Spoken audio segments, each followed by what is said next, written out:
Okay guys, I have Shawn Greathouse here with Hamskea. We're going to talk about some of the new products and see how you're shooting. So how did you do this weekend? I did kind of so-so this weekend. Not terrible, but not great. So need to work on a few things. So you can always learn something at these events and go back home and hopefully put those ideas to practice. Okay. So as far as like what you learned, what was the biggest thing?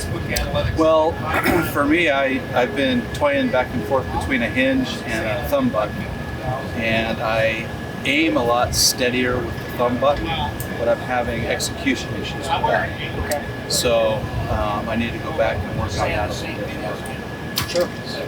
Makes sense. So as far as new products, what are the big products? So the big, this year we came out with two kind of big ones.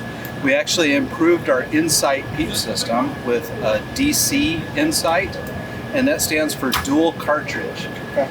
And the really nice thing about the upgrade to the Insight Peep is we basically took a light baffle and we made that light baffle where you can install the lens so the lens doesn't fall out and rattle around. You can screw that light baffle in.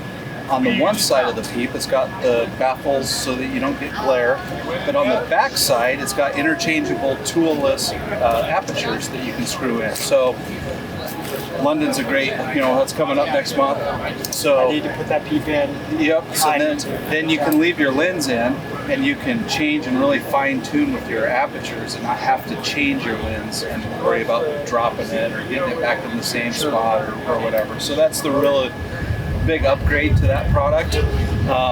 There's a lot of thought that went into that, even into the case, the way the lenses are installed in the case. The lenses all have different coatings and things, anti-reflective and oilophobic, hydrophobic coatings, and you don't want to scratch your lenses. So the way the lenses actually install to the case, none of the surfaces that you look through that have those coatings are actually rubbing on any of the foam. And we actually have a cool little tool that you can grab the lens without touching it, so you're not getting fingerprints on it, install it into the light baffle cartridge, and then so you're not even touching it. So there's a lot of thought that went into this, Peep to make it the absolute best out there on the market. Absolutely. The other new product that we have is we came out with verifiers this year. So there's a lot of guys, once you get to my age, that start kind of needing a verifier to clear up their pins. And so we came out with the FS Raptor, Farsight Raptor basically. And so that's got interchangeable verifying lenses and interchangeable apertures. So that's pretty cool. One thing I forgot to note on the DC Insight, we actually had several guys calling in, one of whom might be standing here. And we've gone to we have a smaller aperture available going down to the 364s. Yep, for all the target guys that like the small scopes. So we've got 1/16 all the way up to 5/32. For what we started with, and now we have a 3/64 aperture as well for that. Yeah, very reasonable. One thing I want to actually touch on with that Peep is you've made the jumps between the 1/16 and the 5/32 smaller. Correct. So there's actually a 5/64 that's in between a 1/16 and a 3/32. So, and then was there a 7/32? Correct. Yes, and the nice thing about that is now we used to take some of our apertures that we didn't use a lot, and actually you could file them out and sort of fine tune them. Well, rather than doing that, that's kind of not ideal. When we designed this new Peep, we came out with more apertures. So there's a total of 8 different aperture sizes now, where previously with our original version we had 6. So awesome. Now for London, that's going to be huge, so you can get the right fit around your scope, that lighting.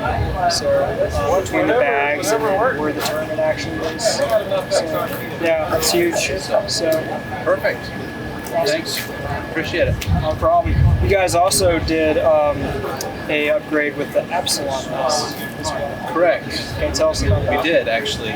So our Epsilon rest we added, I don't know, the original rest, we didn't have a micro adjustable launcher. Washers on the bottom. Right, we used to have to take stack washers, and if you wanted to change your pitch or your angle adjustment of your launcher, you'd have to change the stack washers.